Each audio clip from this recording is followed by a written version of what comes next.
गुरुदेव के आशीर्वाद से प्राचीन मंत्रों की इस श्रृंखला में एक बार फिर आप सभी का स्वागत है। सनातन धर्म में कई तिथियां आती हैं, कई पर्व आते हैं जिन पर हमें विशेषकर उपाय करने चाहिए। इन उपायों को करने से हमारी समस्त मनोकामना परिपूर्ण होती है, भगवान विष्णु का आशीर्वाद मिलता है, माता लक्ष्मी का स्थायी वास होता है। तो हमारे धार्मिक शास्त्रों में आषाढ़ मास की शुक्ल पक्ष की जो एकादशी है उसका विशेष महत्व बताया गया है।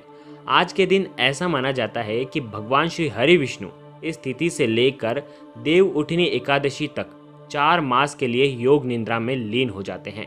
तो ये समय जो होता है विशेष करके 4 महीने का, इसे हम चातुर्मास कहते हैं।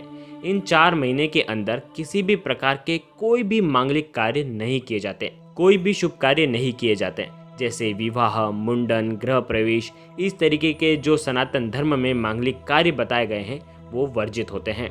ऐसा माना जाता है हमारे शास्त्रों में ये समय जो चातुर्मास का जो विशेष समय होता है, इस समय में समस्त देवी देवता शयन काल के लिए चले जाते हैं। ये देवी देवताओं का शयन काल होता है। तो इस दौरान हमें अधिक से अधिक भगवान की पूजा करनी चाहिए, आराधना करनी चाहिए, मंत्रों का जाप करना चाहिए। आज के इस वीडियो में आषाढ़ मास के इस देवशयनी एकादशी पर क्या विशेष हमें करना चाहिए जिससे भगवान विष्णु की कृपा हमें सदैव मिलती रहे। अगर आप व्रत करते हैं तो अत्यंत श्रेष्ठ है, और अगर आप व्रत नहीं भी करते हैं तो विशेष करके आपको इस दिन कुछ पूजन, आराधना, मंत्रों का जाप भी करना चाहिए और कुछ नियमों का पालन आपको करना चाहिए, जिससे आपकी भी मनोकामना परिपूर्ण हो और आप भी पुण्य प्राप्त कर सकें। एकादशी के दिन आपको किसी भी प्रकार से तामसिक भोजन नहीं करना चाहिए, चावल का त्याग करना चाहिए, मसूर की दाल का भी आपको त्याग करना चाहिए। चलिए जानते हैं आज के 7 ऐसे अद्भुत उपाय जो आपकी जीवन की समस्याओं का समाधान कर देंगे। और अगर आप एकादशी का व्रत करते हैं तो इस व्रत के साथ साथ अगर ये उपाय करते हैं तो आपको संपूर्ण व्रत का फल की प्राप्ति भी आपको होती है। अगर हम आज के दिन कुछ विशेष उपाय करें, व्रत के साथ साथ पूजा पाठ के साथ साथ हम कुछ विशेषकर उपाय करते हैं, मंत्रों का जाप करते हैं, तो निश्चित ही मनोकामना परिपूर्ण होती है। लेकिन बड़े भक्ति भाव से आपको ये उपाय करना चाहिए, बड़े श्रद्धा से आपको ये उपाय करने होंगे। वीडियो को अंत तक ज़रूर देखिएगा, क्योंकि हो सकता है आपकी समस्या का समाधान इस वीडियो में आपको मिल जाए। सबसे पहले बात करते हैं देवशयनी एकादशी का व्रत कब करना है और पारने का शुभ मुहूर्त क्या है। क्योंकि व्रत का जो पारना होता है वो हमें हमेशा शुभ मुहूर्त में ही करना चाहिए। जो लोग व्रत करते हैं उनके लिए समय बहुत ही विशेष महत्वपूर्ण होता है। सबसे पहले जानते हैं कि तिथि 19 जुलाई को रात्रि में 9:59 पर प्रारंभ होगी और 20 जुलाई को शाम को 7:17 पर समाप्त हो जाएगी। 20 जुलाई के दिन उदया तिथि होने के कारण व्रत 20 तारीख को रखा जाएगा। व्रत का पारण 21 जुलाई को सुबह 5:36 से लेकर के 8:21 तक रहेगा। अब बात करते हैं कि आज के दिन हमें विशेषकर कौन से उपाय करने चाहिए जिससे हमारी जो भी मनोकामना है वो परिपूर्ण हो जाए, हमारे व्रत का संपूर्ण फल की हमें प्राप्ति हो जाए। अगर हम व्रत नहीं भी करते हैं तो इन उपाय के द्वारा हम भगवान विष्णु की कृपा प्राप्त कर सकते हैं, इच्छाओं को परिपूर्ण कर सकते हैं और माता लक्ष्मी का हमारे जीवन में स्थायी वास करवा सकते हैं। पहला उपाय, सुबह प्रातः काल में आपको घर के मुख्य द्वार के आसपास हल्दी से 2 स्वास्तिक बनाने हैं। ध्यान रखें गंगा जल हो तो अति उत्तम रहता है, नहीं तो आप शुद्ध जल भी डाल सकते हैं। हल्दी से आपको 2 स्वास्तिक बनाना है, दोनों आपके मुख्य द्वार के आसपास बनाना है। आपकी भावना ये होनी चाहिए कि आप घर में आप भगवान को बुलाना चाहते हैं। 2 स्वास्तिक का मतलब है कि एक स्वास्तिक में भगवान विष्णु के लिए, दूसरा स्वास्तिक जो होता है वो माता लक्ष्मी के लिए। पहला स्वास्तिक जब आप बनाते हैं तो ओम नमो भगवते वासुदेवाय का मंत्र का आपको जाप करना है। दूसरा स्वास्तिक जब आप बनाते हैं तो आपको ओम श्रीम नमः का जाप करना है। दोनों मंत्र आपको 11-11 बार आपको जाप करना है। बड़े भक्ति भाव से, बड़े श्रद्धा से आप ये स्वास्तिक बनाएं और आप ये मन में धारें कि आपके घर में भगवान विष्णु और माता लक्ष्मी का स्थायी वास होने वाला है। दूसरा उपाय जो आपको करना है, आपको तांबे के लोटे में आपको जल भरना है। उसमें आप थोड़ा सा गंगा जल भी मिला सकते हैं, थोड़ी सी आपको हल्दी भी मिलानी है और आपको इस जल का पूरे घर में आपको छिड़काव करना है। छिड़काव करते समय भी आपको ओम श्रीम नमः का जाप करना है। घर के हर एक कोने पर, मुख्य द्वार पर आपको इसका छिड़काव करना है।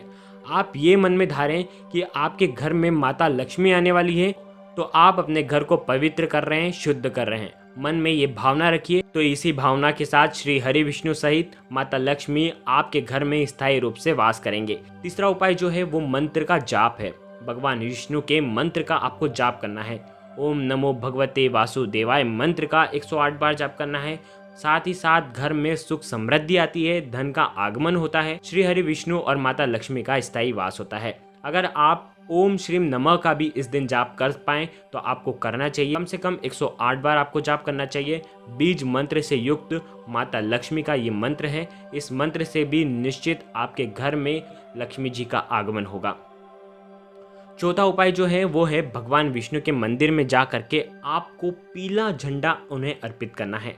आप पीला त्रिकोण झंडा लें और भगवान विष्णु के मंदिर में जा करके अर्पित कर दें। धूप दीप भी आप वहाँ पर कर सकते हैं। ये पीला झंडा भगवान विष्णु को अर्पित करना है। अगर संभव हो तो मंदिर के पुजारी से कह करके ये झंडा आप मंदिर के छत पर लगवा दें तो सबसे सर्वश्रेष्ठ होगा। अगर आप ऐसा नहीं कर पाते हैं तब भी आपको भगवान के चरणों में ये पीला झंडा अर्पित करना है और उनसे प्रार्थना करनी है। इससे क्या होगा, अगर भगवान विष्णु के मंदिर में अगर आप त्रिकोण झंडा अर्पित करते हैं तो आपके जीवन में मान सम्मान की वृद्धि होती है, सुख समृद्धि की वृद्धि होती है, वंश की वृद्धि होती है, संतान प्राप्ति में जो भी बाधाएं आती हैं वो सब समाप्त होती हैं, दूर होती हैं। इस उपाय से धन वृद्धि, वंश वृद्धि, यश वृद्धि, समस्त मनोकामना परिपूर्ण होती है। यह उपाय सबसे सर्वश्रेष्ठ उपाय है और इस एकादशी पर आप करते हैं तो अत्यंत ही शुभ फल देने वाला ये उपाय बताया गया है। पांचवा उपाय, शाम को तुलसी जी के वहां पर आपको एक दीप प्रज्वलित करना है। आज के दिन आपको तुलसी जी को जल नहीं अर्पित करना है, लेकिन शाम के समय आपको एक दीप प्रज्वलित करना है और दीप आपको घी का दीप प्रज्वलित करना है और उसमें भी आपको थोड़ी सी एक चुटकी हल्दी आपको मिला देनी है। तुलसी जी के सामने 108 बार ओम नमो भगवते वासुदेवाय मंत्र का अगर जाप करते हैं, जो भी इच्छाएं हैं वो परिपूर्ण होती हैं, जो भी जीवन में परेशानियां आ रही हैं वो खत्म होती हैं। तुलसी जी के पास कही गई आपकी जो भी प्रार्थना है वो हरि विष्णु तक पहुंच जाती है। छठा उपाय जो है, इस दिन आपको भगवान विष्णु को पीले पुष्प अर्पित करना चाहिए। खीर में तुलसी दल डालकर भगवान को भोग लगाना चाहिए। आज के दिन श्री हरि विष्णु को पीले वस्त्र अर्पित करने चाहिए। पीले अनाज उन्हें चढ़ाने चाहिए, जैसे चने की दाल है, गुड़ है, पीले फल यानी कि केला है वो अर्पित करना चाहिए। ये पीले फल, पीले वस्त्र, अनाज कुछ दक्षिणा स्वरूप भगवान विष्णु को अर्पित करें। पूजा के बाद यानी कि अगले दिन आप चाहें तो ये चीज़ गरीबों में दान कर सकते हैं, ब्राह्मण को दे सकते हैं या किसी मंदिर में जा करके पंडित को दे सकते हैं। सातवां उपाय, पीपल में आज आपको जल जरूर देना है। आपको पीपल की पूजा अवश्य करनी चाहिए। एकादशी तिथि पर आप पीपल में अगर जल देते हैं, शाम के समय आप उसी पेड़ के वहाँ पर जिसमें जल दिया है वहाँ पर आप दीप प्रज्वलित करते हैं, शुद्ध घी का दीप प्रज्वलित करते हैं, तो इससे आपको आपके कर्ज से मुक्ति आपको मिलती है, धन की प्राप्ति होती है और साथ ही मन चाही मनोकामना आपकी परिपूर्ण होती है। ध्यान रखें, भगवान निद्रा में जाने वाले हैं। अगर आप 7 उपाय में से कोई भी एक उपाय करते हैं तो भी आपको लाभ मिलेगा। अपने सामर्थ्य के अनुसार, अपनी अनुकूलता के अनुसार आप ये उपाय कर सकते हैं। निश्चित ही आप पर माँ लक्ष्मी की कृपा बनी रहेगी। गुरुदेव के आशीर्वाद से प्राचीन मंत्र, यंत्र और उपाय आपको प्रभावना के रूप में दिए जा रहे हैं। आपके अपने इस चैनल को लाइक करें, शेयर करें, सब्सक्राइब करें और बेल आइकन को जरूर प्रेस करें। जय माता रानी, जय गुरुदेव, प्रणाम।